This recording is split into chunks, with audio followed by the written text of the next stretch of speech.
Eh bien bonjour les amis, j'espère que vous allez bien et bienvenue dans cette nouvelle vidéo. Une vidéo qui va revenir d'une manière condensée mais détaillée sur le rapport de l'audiovisuel public qui a été rendu mis en ligne ce matin, 7h du matin, sur le site de l'Assemblée nationale.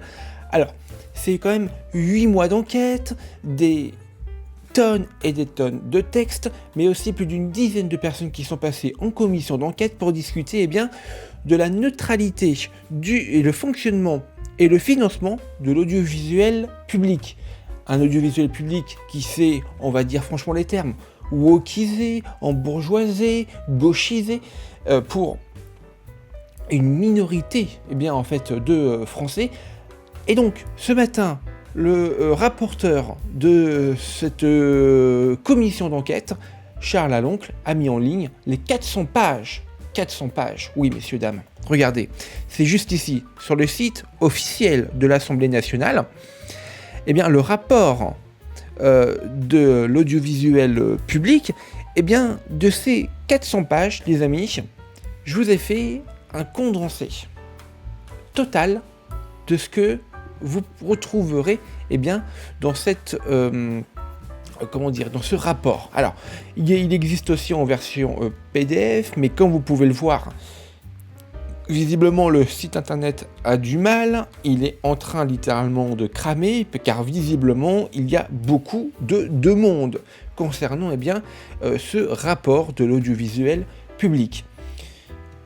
Bref, j'ai quand même réussi, après 1 heure à attendre le chargement complet, réussi à avoir ce rapport en format PDF, et donc je vais tout vous dire les amis sur les grandes mesures, les grandes lignes de ce rapport sur l'audiovisuel public fait par Charles Aloncle. C'est parti les amis, je vous en dis plus.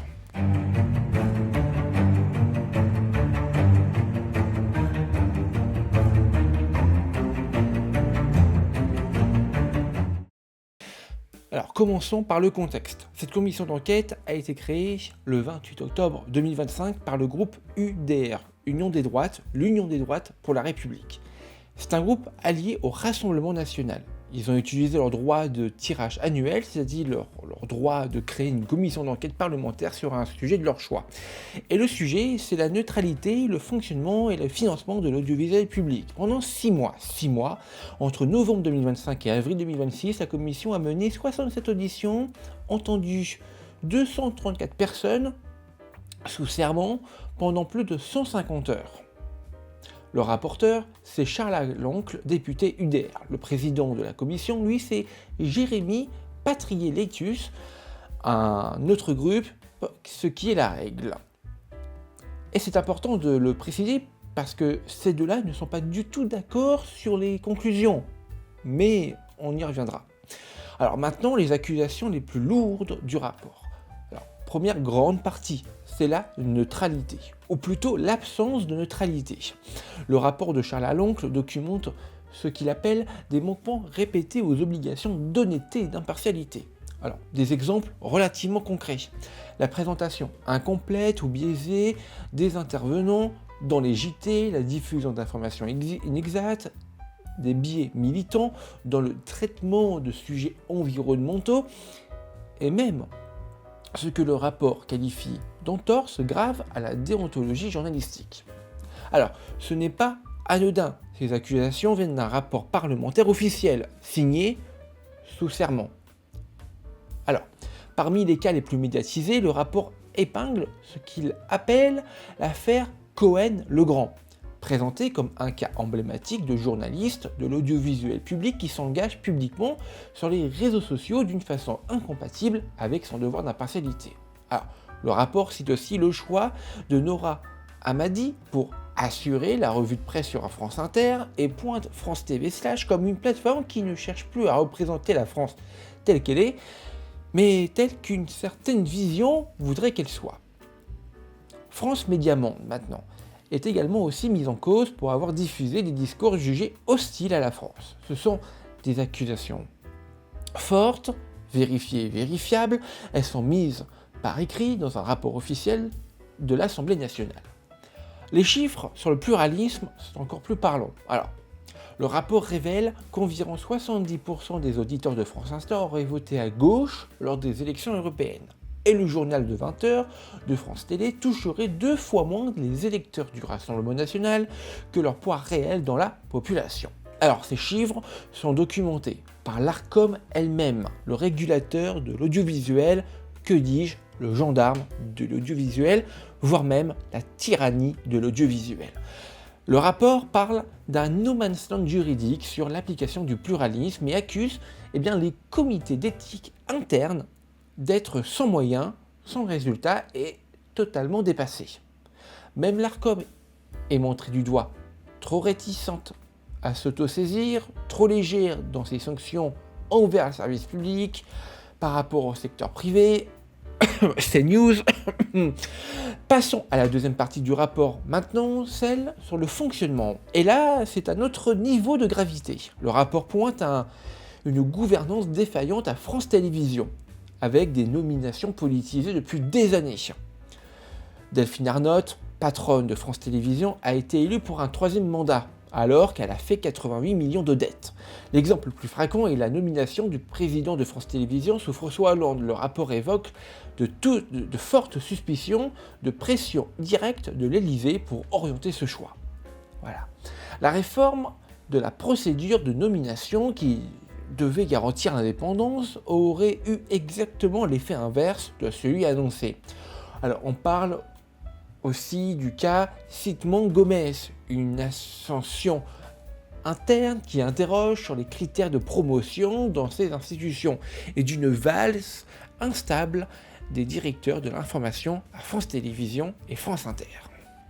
Alors, l'autre scandale culturel, c'est l'externalisation massive de la production via des sociétés de production privées. France Télévisions confie une part énorme de sa production à des sociétés privées. Sur le papier, ça semble plutôt normal, mais dans la pratique, selon le rapport, ça crée des conflits d'intérêts en cascade. Des cadres de l'audiovisuel public font des allers-retours entre le service public et ces sociétés privées. Des animateurs sont à la fois producteurs et diffusés par France Télévisions, et ce secteur de la production est très concentré, dominé par une sorte de oligopole privé. Le rapport dit même que ce système sert de cheval de Troie à des intérêts privés, avec des tentatives de manipulation de l'opinion qui passent par les programmes eux-mêmes. C'est une accusation extrêmement grave. Troisième partie du rapport, les finances. Et là, les chiffres sont implacables. L'audiovisuel coûte environ 4 milliards d'euros par an au budget de l'État. 2/3 de cette somme vont à France Télévisions. Depuis la suppression de la redevance, ce n'est plus le seul téléspectateur qui paye, c'est l'ensemble des contribuables, y compris ceux qui ne regardent jamais France Télé ou n'écoutent jamais France Inter. J'en fais partie. Et en retour, le rapport dresse un tableau accablant de la gestion de cet argent.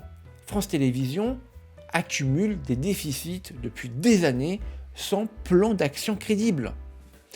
Il y a des dépenses qualifiées de somptuaires, une masse salariale non maîtrisée, des frais de mission insuffisamment contrôlés, un parc de véhicules de fonction jugé excessif.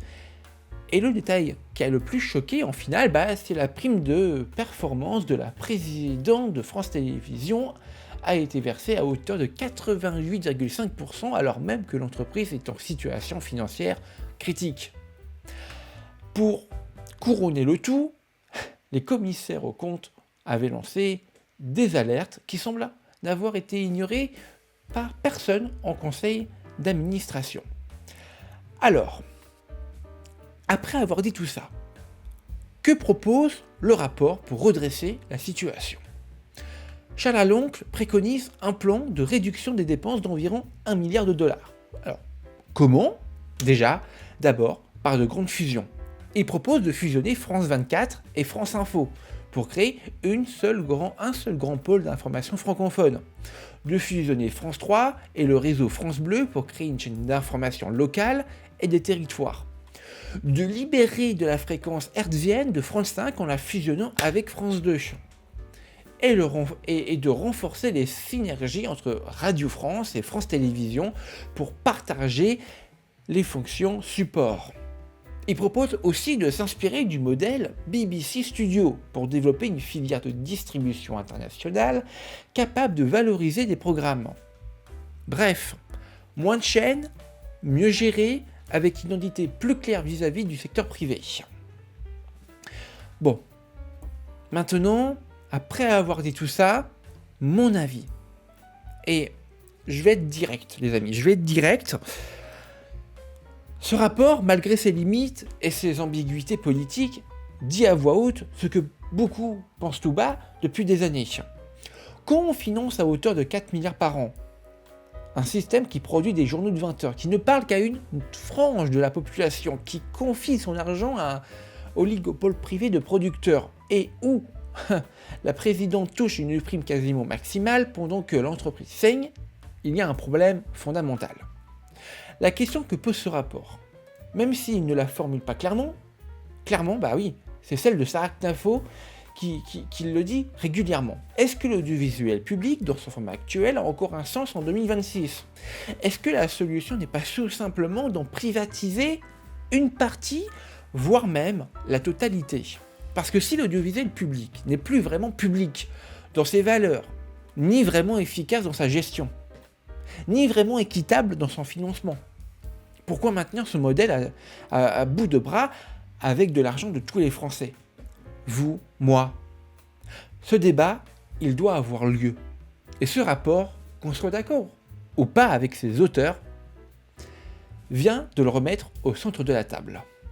Et bien voilà les amis, c'est la fin de cette vidéo, j'espère que ça vous aura plu. Vous avez eu les grandes lignes de ce rapport, vous avez eu mon avis sur ce rapport, vous avez eu ce que moi je pense être nécessaire de faire pour l'audiovisuel public. J'espère que ça vous aura plu. Au revoir.